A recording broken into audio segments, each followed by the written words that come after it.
साबरकांठा जिले के पोशीना तहसील के आदिवासी बहुल क्षेत्रीय बारा गांव कमांड कस्बा अभी भी प्राथमिक सुविधाओं के अभाव में जीवन बसर कर रहा है।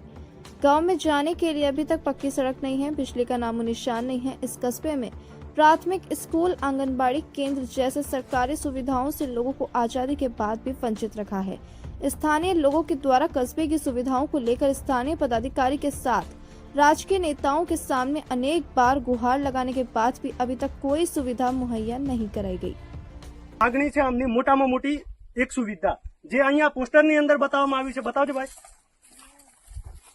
જે ડિલિવરી ટાઈમે મહિલાઓને અહીંયાથી 3 થી 5 કિલોમીટરનો રસ્તાનો ઘેરાવો છે, જેની અંદર જતા જતા કઈ મહિલાઓનું મૃત્યુ થાય છે, તો આની જિમ્મેદારી કોની? અને આ રસ્તાના નિરાકરણના અભાવના કારણે આ સ્ત્રીઓને પણ નુકસાન છે, બાળકોને ભણવાનું પણ નુકસાન છે। અહીંયા બાળકોને ભણવા જવા માટે 2 વાલી મૂકવા જવાના, રાત્રે લેવા માટે આવવાના, મિનિમમ અહીંયાથી જતા 1.5 કલાકનો રસ્તો થાય છે। કોઈ સુવિધા અહીંયા ઉપલબ્ધ નથી, જેમ કે આરોગ્ય વિભાગ કે શિક્ષણ અને આંગણવાડી। અને કહેવાનો મતલબ કે રસ્તાને કારણે વીજળી પણ નથી, આજ સુધી અહીંયા લાઇટની કોઈ સુવિધા નથી। તો બિચારા આ ગ્રામજનો જે વંચિત તો છે, પોશીના તાલુકાને ટ્રાઇબલ એરિયા જાહેર કરવામાં આવ્યો છે, પણ કેટલા દિવસ સુધી આ અમારે બેઠવાનું?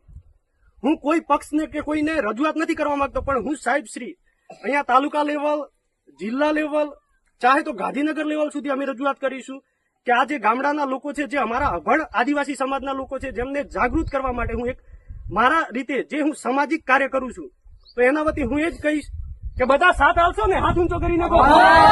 તો પહેલી આમની ડિમાન્ડ છે કે અમને એક રસ્તાની સુવિધા થવી જોઈએ, અને રસ્તાના સુવિધાને કારણે શિક્ષણ, આરોગ્ય અને આંગણવાડી દરેક સુવિધાઓ શક્ય બને એવું છે। તો હું સરકારશ્રીને એ જ વિનંતી કરીશ કે આ બાબતે તાત્કાલિક નિર્ણય કરે અને અમારી આદિવાસીની લાગણીઓ અને માગણીઓને ધ્યાને લે।